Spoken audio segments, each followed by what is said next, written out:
Hello, this is my salary engineer, and I know it's been a hot minute, but life has been lifing. But I promise you, we will make this more.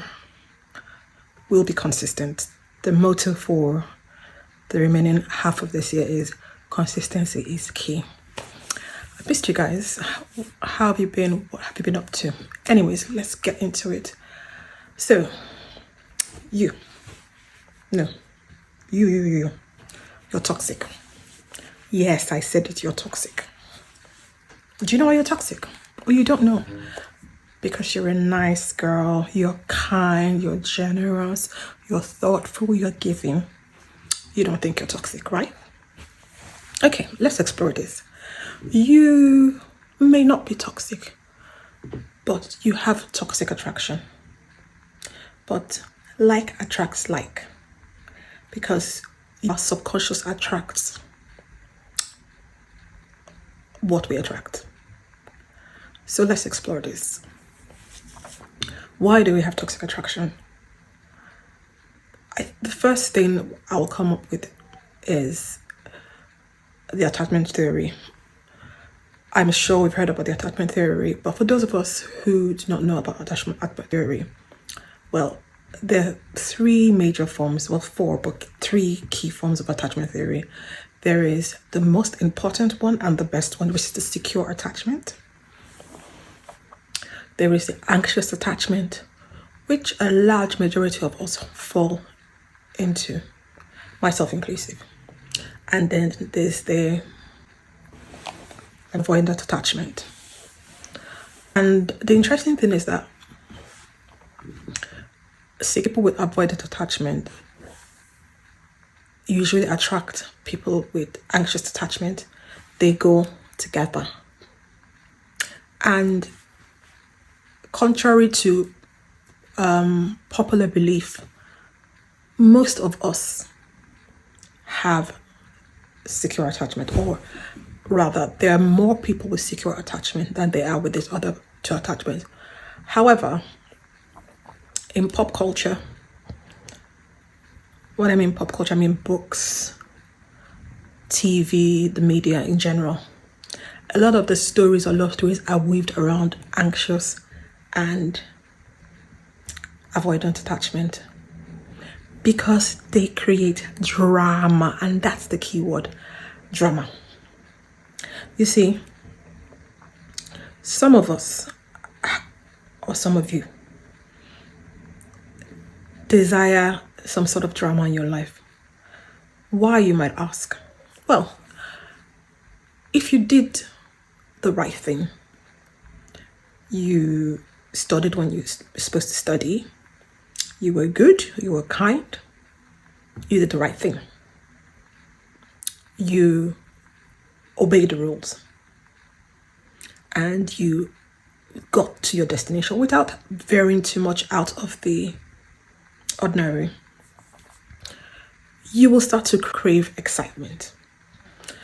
And sadly, these other people with the other forms of attachment bring this excitement.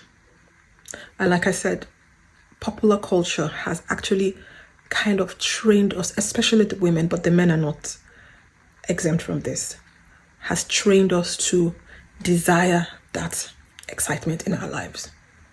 So we don't want peace, we want violence, we want drama. We feel like if there are no butterflies in our tummies, if there's no push and pull, if there's no gist to give our friends, Kule did this to me, Sheku did this to me, Temi did this to me.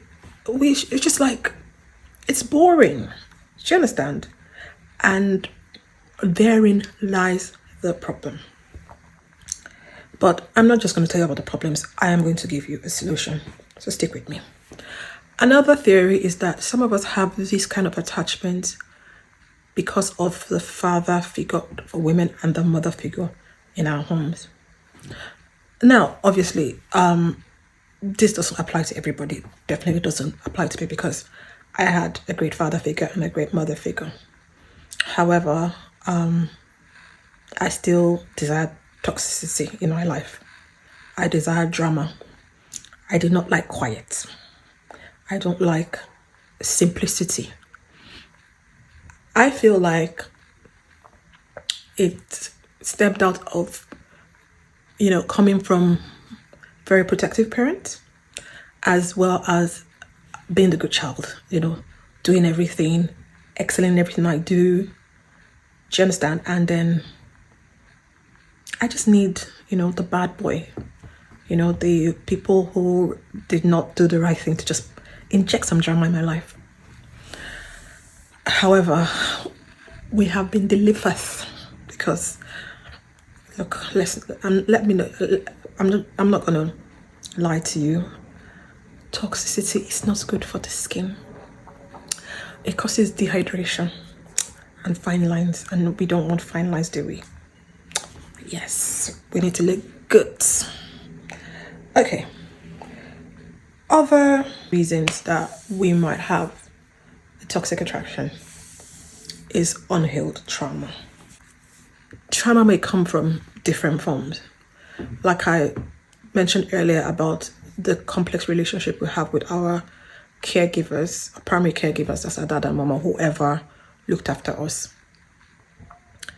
If you had a dad who was not present, whether it was a two-parent home, but he was really busy bringing home the bacon and just was not present, and so you would always desired his presence, or you had a mom that was very manipulative, who needed to cry or create drama to get what she wants, you will generally be drawn to people like this. If you had a parent that parentified you really early, in the sense that they just did not have the capacity to be parents, you had to look after them, you will always seek people who need fixing, because that's how you understand love. And all these things are actually forms of trauma, because a child needs to be a child. When the parent and child role is switched, it causes trauma. The lack of presence of a stable father figure is trauma.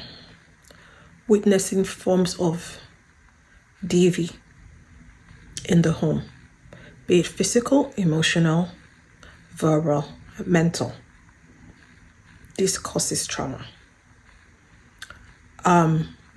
Being in terrible relationships where you've experienced these kind of things, or the person had poor communication skills, or you did not feel safe, you did not feel heard, you did not feel seen, all of this cause trauma. And until you get to the root of it, you will continue to have toxic attraction. You will continue to look for what is missing in the partners that you seek. And then eventually you would get so broken down, and then you now start to harp these general rhetorics like, oh, all men are this, all women are this. If you want to be introspective enough, if you really, really want to get to the root of the matter, you have to go deep within and ask yourself, what is the common denominator? And the common denominator is you. Then you have to ask yourself, why do I attract this kind of people? What is it about me that draws this kind of people to me? Because the truth of the matter is, we have access to all sorts of people, but I'm sure you've heard of the red card theory. When you're seeking a red card, then you start to see all red cards, and that's what happens. And then these people with these other attachments, like I said, always seek out the other. So if you're someone who is anxious, you're going to attract somebody who just can't give you that stability that you desire.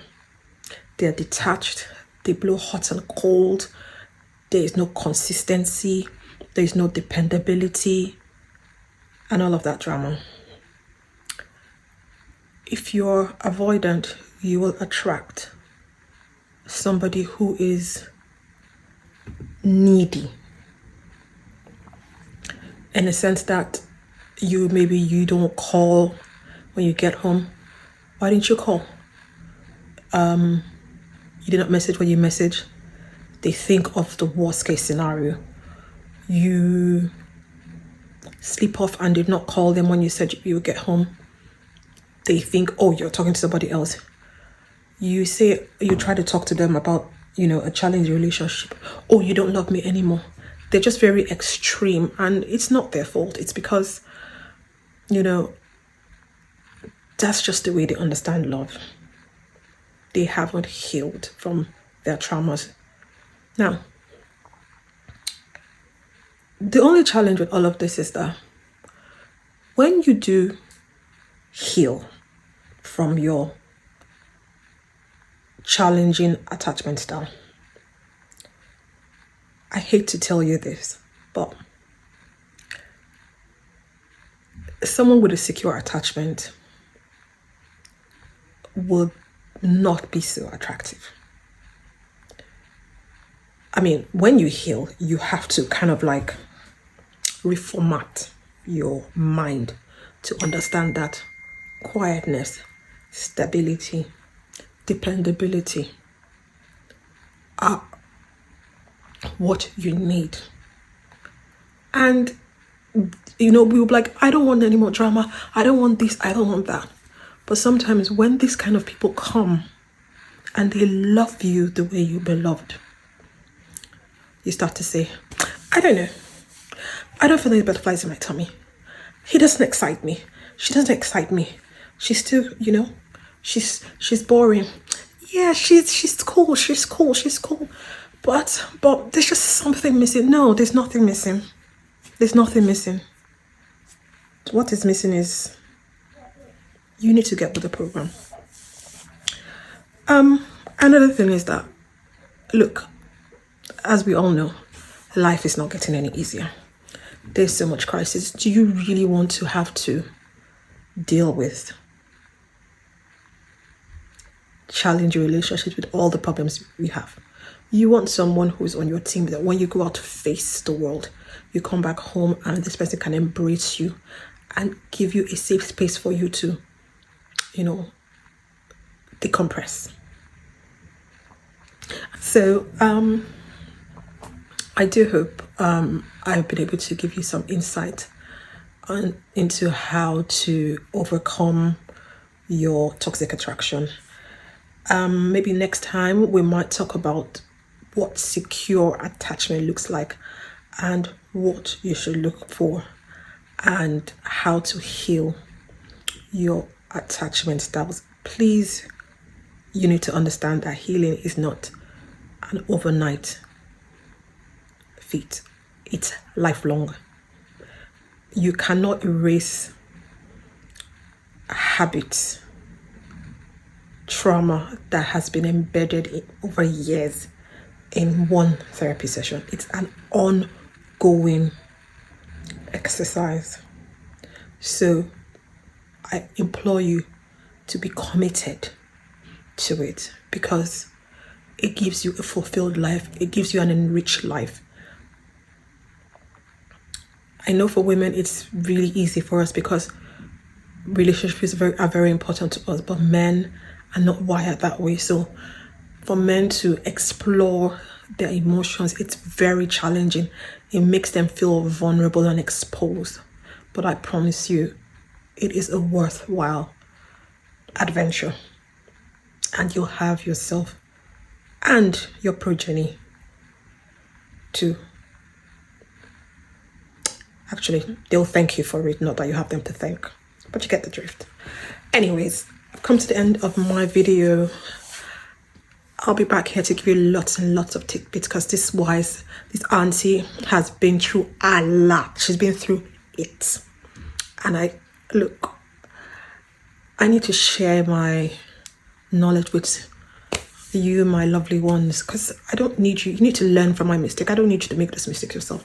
I need you to live a spectacular life, winning, and not spending so much time crying and healing from heartbreaks. No, please, nobody needs that. You need to travel. You need to do girls. You need to keep your body tight. You need to live your best life. So we're not going to waste time crying over deadbeats. We're not doing that. Okay? Okay, you promise me that? Good. Until we meet again, this is the Mindset Re-Engineer. Re-engineering your mind one story at a time. Till we meet again, it's goodbye. Please do not forget to click the like button. Subscribe if you want to hear more and see more of this. And please share, because the sisterhood and the brotherhood, we need this. We need this. All right then, bye.